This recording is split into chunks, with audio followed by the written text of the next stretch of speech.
This is the first episode of what we are calling season number 4. It marks several significant improvements and changes.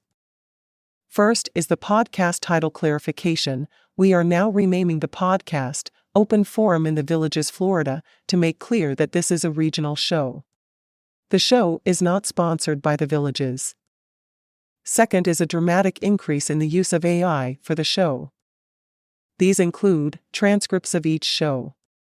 Please understand that there will be errors inserted by the AI that may not be caught before the transcript is published. However, this is a dramatic step forward.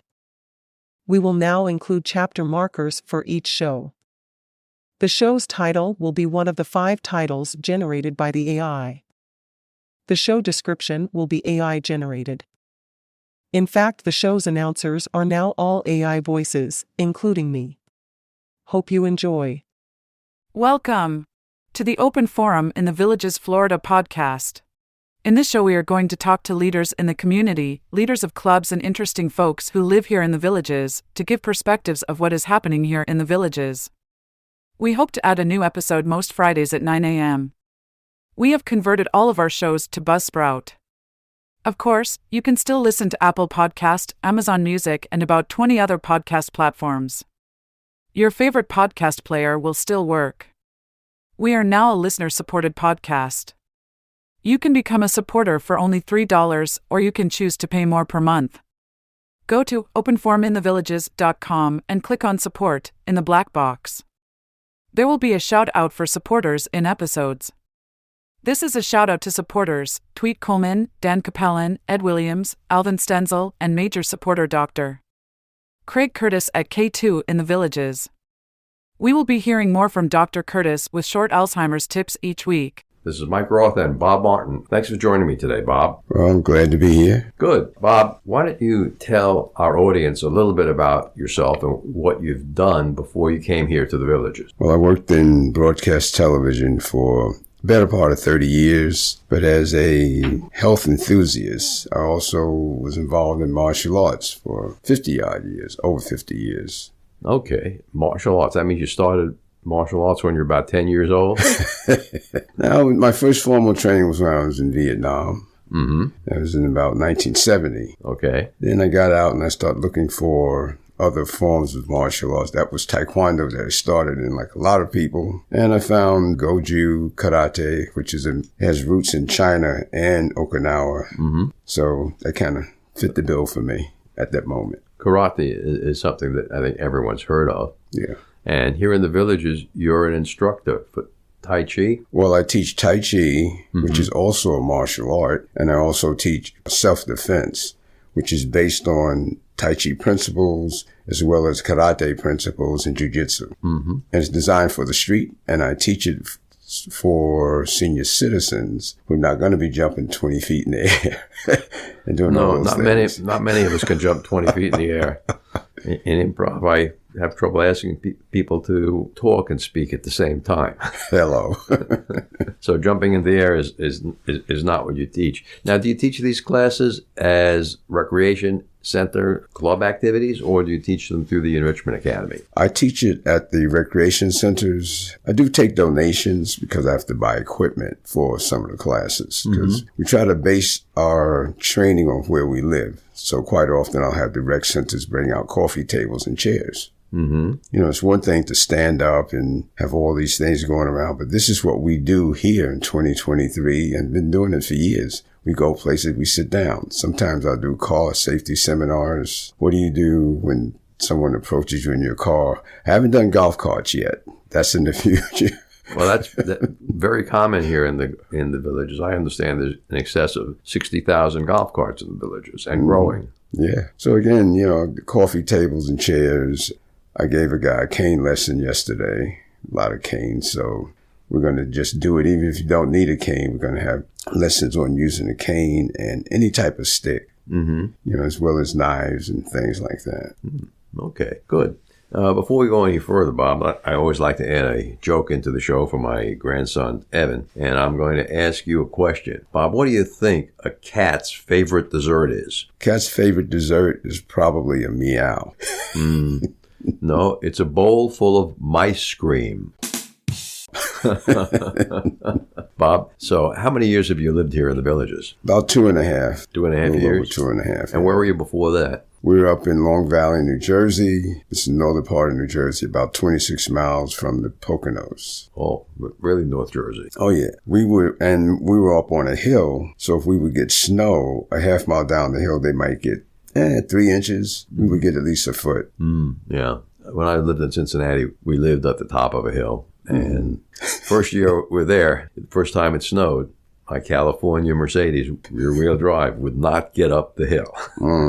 And at the time, I called my wife, who had a front-wheel drive Mazda, and I said, "Hey, Kay, why don't you come down to Star Bank parking lot and pick me up because I can't drive my car up a hill." I've seen it happen. As a matter of fact, once I moved down here, I don't post a lot on Facebook.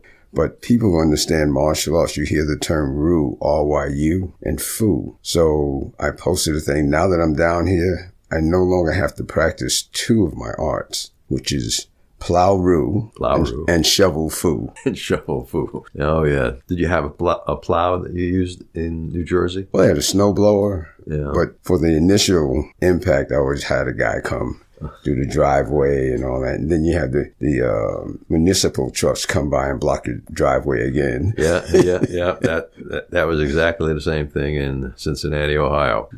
I had a snowblower, and if it was a light snow, the snowblower did a pretty good job. But if it was a heavy, slushy snow, I could be out there for hours. It was terrible. Snow and weather, probably the 2 biggest reasons why I wound up in the Villages. And the other thing are taxes. Property taxes. That was an immediate savings in the thousands of dollars moving down here. Yeah. What kind of change was it for you? About a $13,000 saving. $13,000 a year that you saved by moving down to the Villages and property taxes. Oh, yeah. That could pay for a lot of meals at the country clubs. Bob, in the Villages, what are your favorite activities? Well, obviously martial arts. Martial arts. How many times a week do you teach your martial arts classes? I teach officially 2 days a week, but I have private students who come by, and I also help teach and really take what they call natural health class. That's given by a woman named Lily Brown, but her real name is Liu Yao. And I also take a yoga class, which in the newspaper is called Yoga with the Tai Chi Warm-Up. So for a while, about a year, I used to teach the Tai Chi part of it, which is a half hour. But I always wanted to take yoga. And the good thing about the yoga is that, number one, it's not easy for me. And I just get a chance to laugh at myself. So I say, who wakes up and decides, well, let me twist my body this way and see what happens? Who does that? But I have fun. And it's a class taught by Sandy Lang. Okay. Here in the Villages. And where do you teach your classes? I teach my classes at Rohan. Tai Chi, I teach on Tuesdays at 10:30. And then the self-defense, self-protection, I teach on Thursdays at 1:30. Okay, let's talk about the Tai Chi first. Not being terribly familiar with Tai Chi, I think of it as the Chinese exercise where you assume various positions and move every few seconds. Is that about it? Oh, no. Much more than that. Okay. Give our listeners a little bit more of an education on Tai Chi. Well, Tai Chi is a philosophy, number one. Philosophy. So you got the philosophical approach, and then you have the practical or physical approach, and then you have the art. You have the philosophical, the science, and then the art. Tai Chi is a martial art, but part of studying Tai Chi is what's called Qigong. A lot of people don't teach Qigong, but Qigong deals with energizing and stimulating your natural energy and cultivating it. Gong, the symbol of Gong looks like a plow. So what you're doing is cultivating your internal energy as well as externally. How do you do that? Through breath work. Give us an example. So you can't see your breath, but you know it's there. Right. See? Right. So, and through body contraction and release. And also there are meridians that run through the tips of the fingers and down in the toes and the feet and along the inside and outside of your limbs. So those are pathways to the organs. So when you hear people talk about a Qigong exercise, what they're doing is targeting the head, the body, main part of the body, and then the basement. on down. So we like to call it the attic, the main floor, and the basement. So you're stimulating through certain types of exercises. There's a lot of Qigong exercises, but it helps stimulate you internally. Tai Chi is an internal art, whereas karate, jiu-jitsu, they're all what you call external or hard arts. But eventually the two come together. This is Mike Roth with Dr. Craig Curtis with today's Alzheimer's tip. Dr. Curtis, there's been a lot of information floating around the villages about research on Alzheimer's disease. Will participating in one of these studies cost a person anything? No, sir. The way the clinical trial system is set up in the United States, patients come in and volunteer for a clinical research trial, let's say for Alzheimer's disease, and they're actually compensated for their time and trouble. It's usually a very small amount, but they're compensated, and insurance is not involved, and there are no charges to the patient. With over 20 years of experience studying brain health, Dr. Curtis's goal is to educate the village's community on how to live a longer, healthier life. To learn more, visit his website, craigcurtismd.com, or call 352-500-5252 to attend a free seminar. So what would be the first exercise that you would teach people in a Tai Chi class? Well, in my classes, we do what I call lymphatic breathing. And what that does, it's a certain type of breathing and shifting and expansion and tightening of the body that boosts your immune system, your lymphatic system. Oh, that's good. So how would you do that? Well, it's kind of hard to I can Explain it describe more. it. Okay. So I'd have you stand shoulder width, and the body part, I'd have you shift back behind your arch. As you do that, you tilt your pelvis slightly forward and bend your knees and grip the ground with your toes. So we call that being as great as yin. Then I'd have you come up a little bit, shift forward, and now raise the heels if you can. But as long as you're in front of the arch, that would be good enough. So that's that piece. Now your arms are going to be at your sides. You're going to act like each arm is in a tube that you can rotate. So as you shift back, you're going to rotate your palms and turn them more towards your body, and as you sink down, right? And then as you start to shift forward, you're going to rotate them away from your body and look up where the ceiling and the floor meets. And as you do that, so you're going to touch your shoulder blades together, right? So that opens up the front, closes the back.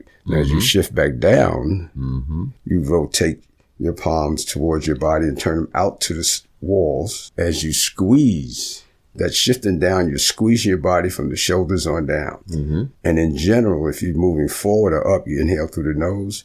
You're moving downward or back, you exhale through the mouth. You put the tip of your tongue behind the front two teeth on the gum line.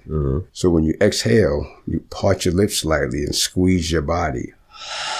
And then you start to inhale. You shift forward, inhaling through the nose, you fill up, and then you squeeze the body and rotate the arms as you're going down. That's called lymphatic breathing. Lymphatic breathing. Right, because your lymph system has a bunch of filters. It doesn't have things like the heart just pumps fluid where it's supposed to. The lymphatic system, your daily motion, your daily movement makes them function. So what you want to do, particularly in this time of post-COVID and things like that, you want to put those filters into overdrive. So through exercise, breathing, and contraction and releasing of the body and the muscles, you're able to pump those fluids through much more effective. I always say there's no guarantee, but stack the deck in your favor. Okay, it makes a lot of sense. So you teach the class in Tai Chi at Rohan, which day of the week? Tuesdays at 10:30. Tuesdays at 10:30. And how many people typically show up for that class? Oddly enough, I don't even advertise it as a Tai Chi class, but through word of mouth, because it's advertised as Unified Force Martial Arts. But through word of mouth, I have people who've been doing Tai Chi for years. Some of them say they never even knew it was a martial art. And it's all about the feel good. After each class, I gather people in a circle. I want to know, what's your takeaway? I have people who've improved their golf game. Wow. Oh yeah, it's not just, I'm going to take this and learn how to protect myself. No, you use the different elements in it to deal with everyday life. Because, when people talk about self-defense, your real self-defense has to do with the air you breathe. This is 24/7, the food you eat, what stresses you out, how do you handle stress. All those things can lower your immune system, make you prone. So when we talk about Tai Chi or martial arts, it includes a major health factor. Anybody can go out there and smack somebody upside the head. But then there's the healing part. So the healing is a higher form of martial arts. Okay. And there's no problem if 50 people show up in your class? Oh, no, not at all. Not at all. And we laugh in our class. Laugh. Well, that's good. We laugh a lot in our class and make fun of each other in a nice way. Yeah. Okay. So how long have people stayed with your class? I have people who were there from day one. Really? And how many years is that? 2 years? 2.5 years. Yeah, great. The way I started teaching down here, it had more to do with self-defense. Let's talk more about the self-defense now. Yeah. As a senior citizen, well, let me put it this way. I went to a class. There's a good class down here called Karate for Life, right? I like that class. Mm-hmm. And the first time I came down here about maybe 67 years before we actually bought, a guy in charge named Lee Aiello, he asked me if I would teach part of his class. So the way the story goes, after I finished teaching, somebody came up to me and asked me where I was from. I said, I'm from New York. My wife's from Philly. She'll be here to pick me up. It's a young lady. And I'm inside after the class talking to people. I come outside and I see my wife, Norma, crying with this woman. I'm trying to figure out what happened. So the way the story goes, the woman came out to Norma and said, oh, your husband tells me you're from Philly. I'm from Philly too. What'd you do in Philly? Oh, I taught. Norma says, my sister taught too. Woman says, what was your sister's name? But before Norma could answer, the woman said Vivian Robinson or Vivian Cheney, something like that. And the woman told Norma, and you look so much like your mother. So Norma said, she's looking at her, how do you know that? Yeah. This woman was Vivian's friend, not only co-worker, but Vivian's friend. And she was at Vivian's funeral. Vivian had died 10 years earlier. Oh. So those were kind of like quasi-happy tears, memories. So I knew I wanted to move down here because they had a lot of martial arts. And obviously the weather. Norma looked up and said, God, are you messing with me? So I took that class and I would come down every year and they would send out a little memo letting people know I would come down here. A lot of people had previous training. But then I went to another class. And long story short, in my opinion, the guy didn't know what he was doing. So after about 4 classes, I left. And some people in his class called me up and asked me would I teach them if they booked a room for me. Mm-hmm. I said, okay. So about a month, every Friday, I would teach about a half dozen guys certain things about martial arts. And they kept saying, when are you going to start your own class? So that's how I started teaching down here. Okay. So let's talk about the self-defense for seniors. Mm-hmm. How did that start? Well, it's for anybody. But see, when you say seniors, you have young seniors. Yes. Then you have older seniors. Correct. You have people with different types of issues. Some of them are limbs. Some of them are people who have to take blood thinners. Mm-hmm. So you have to understand the audience. In my class, if you come in and you bruise easily, I would tell you to go someplace else. Oh, really? Yeah, because we have contact. Not, heavy contact, but we do have contact. Mm-hmm. So if someone touches your arm and you start bleeding, that's not the class for you. Yeah, it's not good. Yeah. See, well, this was, I think it's Coumadin or something that they... Oh, yeah, Xarelto. Yeah. But with the breathing, I've had people say that the allergies, what they're allergic to is improved because you're pumping those fluids through your system. Mm-hmm. And the other thing is through the principles. The principles of Tai Chi, if they pull, you push. If they push, you pull. So you're able to guide someone's force. Mm-hmm. Their power, your direction. And when you understand that to a finite degree, you're able to deal with somebody younger, somebody faster. As you age, things happen. You just wake up sometimes. And where'd that come from? Yeah, right. So how do you continue your martial art until you drop dead? Mm-hmm. A lot of people quit because they can't do what they did when they were 20 and 30 years old. Yeah, we have a lot. You shouldn't have to. Right. We have a lot of people who have a hard time standing up. Yeah.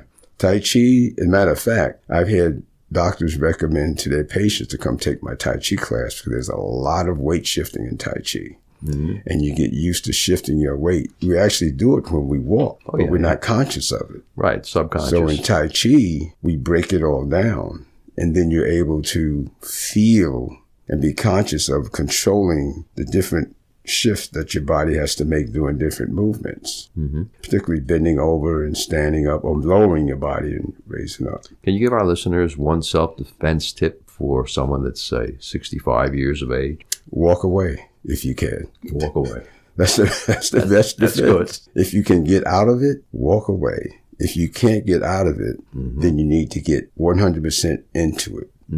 So if a person is attacking you and you're just trying to defend, I hope you're a good defender. That's a losing But position. no matter what they're doing, if you become the attacker yourself, when you're attacked, I have a saying, when you're attacked, you become the attacker. Now you have to deal at least with what I'm going to do. So if you're grabbing me and I stick my finger towards your eyes, do you still want to grab me or do you want to be blind? Yeah. I mean, I hate to put it cruel, but seniors are considered easy prey. Right. So somebody else out there might be talking about fighting. No, we're talking about surviving. Right. Right. So they're involved, but we have to be committed.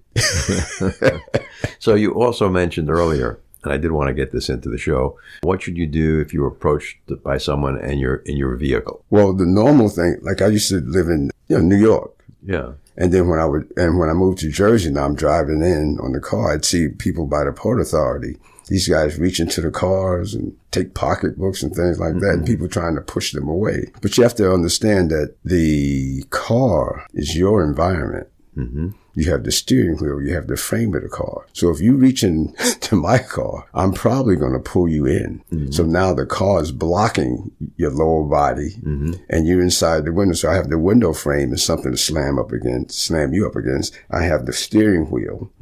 And quite often I used to give out 4-inch hat pins that you can stick in the visor or in the car seat, pull it up, boop, boop, boop. Start being an acupuncturist. And then you have your elbows and stuff. So they're trapped. Okay. See, they don't realize it. But if you try to push them out, you're going against your own environment. See? So that's one of the approaches. And when you understand the principle and the concept behind it, a whole new world opens up. Yeah, if you stick them with a hat pin, they're going to pull themselves out of the car. Yeah, they want to get it. They're going to want to get it. I got stung by electric catfish when I was younger because I didn't believe. I didn't know there was an electric catfish. Oh, yeah. Electric eel. There's electric catfish, too. Oh. And I grabbed this thing. It was on the bottom tank of a cast iron stand with a larger tank up above. It shocked me. I yelled. I raised my hand out from the tank and it hit the bottom of the cast iron stand. Oh. So not only was I shocked, my hand was swollen. And all I could do was laugh because the catfish did what it was supposed to do. And I started thinking from then, and this is before I took formal martial arts, I said, wouldn't it be cool if I did something to make somebody want to let me go? See? Yeah. So that was part of my approach. Okay, becoming an electric catfish. Oh, yeah. But here's a question for you. What was your hand doing in the electric catfish tank? Because I was stupid and decided, let me see if this thing can really shock anybody. It felt like I stuck my finger in a socket. Oh, yeah. That's the feeling that it had. So for anybody who still has doubts, don't do it. Don't do what I did. Yeah, I have a scar on one of my fingers from when I touched an electronic component on a circuit board to see if it was hot. It was more than hot. It was AC powerful, yeah. Bob, if someone wants to get a hold of you and ask you a question about Tai Chi before coming to your class, how should they do that? First, let me just say, all you need to do is show up, comfortable clothing, and we wear shoes at the Tai Chi class. So they get in touch with me my phone number is 201-988-2374. That's 201-988-2374. And my email is U as in uniform, F as in Frank, M as in Mary, A as in Apple, B-O-B, UFMABob at Comcast.net. The website, which needs a little updating, but you get a good description and a good understanding of my approach to martial arts, is www.unifiedforce.net. Unifiedforce.net. Not united, unifiedforce.net. Okay. Bob, I noticed that you're wearing long pants today. Is that what you suggest people wear to the Tai Chi classes? Long pants? It doesn't matter. I tend to wear long pants. It's kind of like a traditional thing, but they can wear shorts, T-shirts, whatever makes you feel comfortable. Great. Bob, I want to thank you for being on the show. Well, thank you for inviting me. I had a good time. Great. Remember, our next episode will be released next Friday at 9 a.m. Should you want to become a major supporter of the show or have questions, please contact us at mike@rothvoice.com. If you know someone who should be on the show, contact us at mike@rothvoice.com. We thank everyone for listening to the show. The content of the show is copyrighted by Roth Voice 2023, all rights reserved.